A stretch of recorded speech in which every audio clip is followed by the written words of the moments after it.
think that when you experience a dramatic crucible, like incarceration, it makes changes in you. Those changes could be positive, those changes could be negative.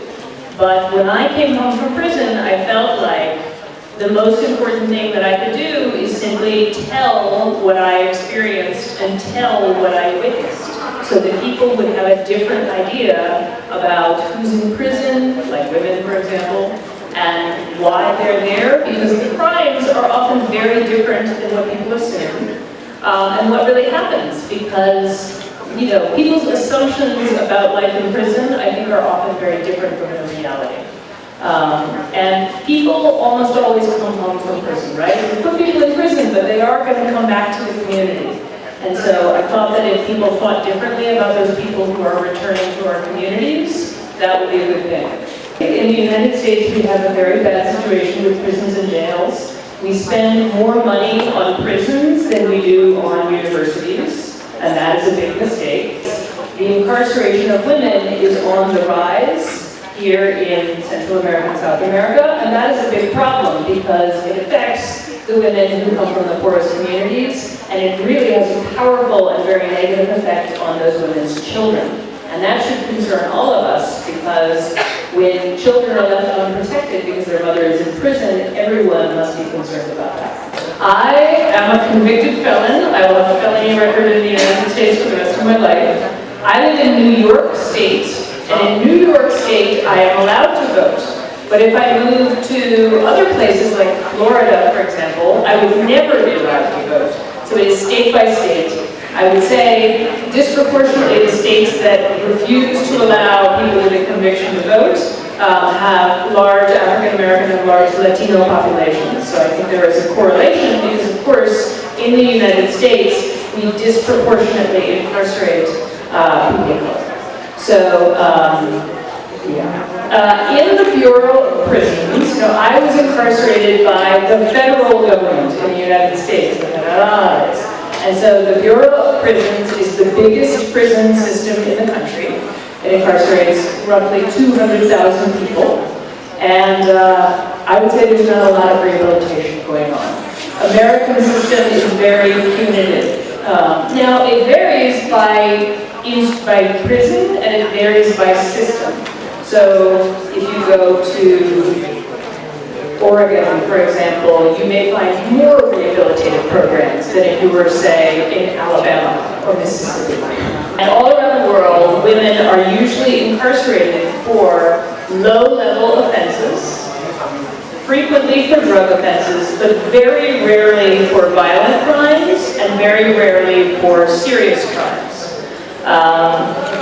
And so this is recognized by the United Nations, and in fact there was a compact called the Bangkok Resolutions around women and incarceration.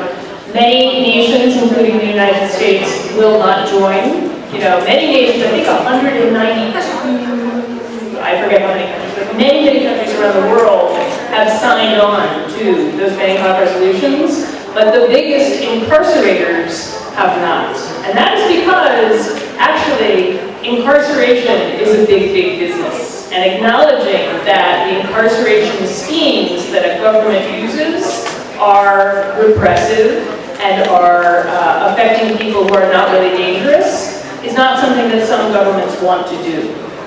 This is particularly true when you talk about drug policy. Drug policy is so important in the United States and is so important throughout the Americas, particularly where, unfortunately, the United States has had too much influence over other governments in terms of setting drug policy and setting very harsh punishment for very low-level offenses. What do you think makes you different, and what do you make you think that you have the opportunity to change the world right now? I don't think that the difference is motivation. I think that the difference is opportunity. I think that you cannot underestimate the extent to which race and class make a difference in terms of who gets incarcerated. So in the United States particularly, like poor people, especially poor people of color, are much more likely to be put in prison even when they are compared to white people who commit the exact same crime. right? So that's a problem. It's very difficult if you're a poor person and you've been incarcerated and you come home, you have survivable considerations which are very powerful. So your ability to put time and energy towards advocacy in addition to your survival, that is tricky. I also think that race and class have a lot to do with why people are interested in my story. Because we have an expression in the US of fish out of water, like a survival story. So people don't expect that an upper middle class white woman would be locked up in prison, so they're more interested in the story, which is unfortunate. That is very unfortunate.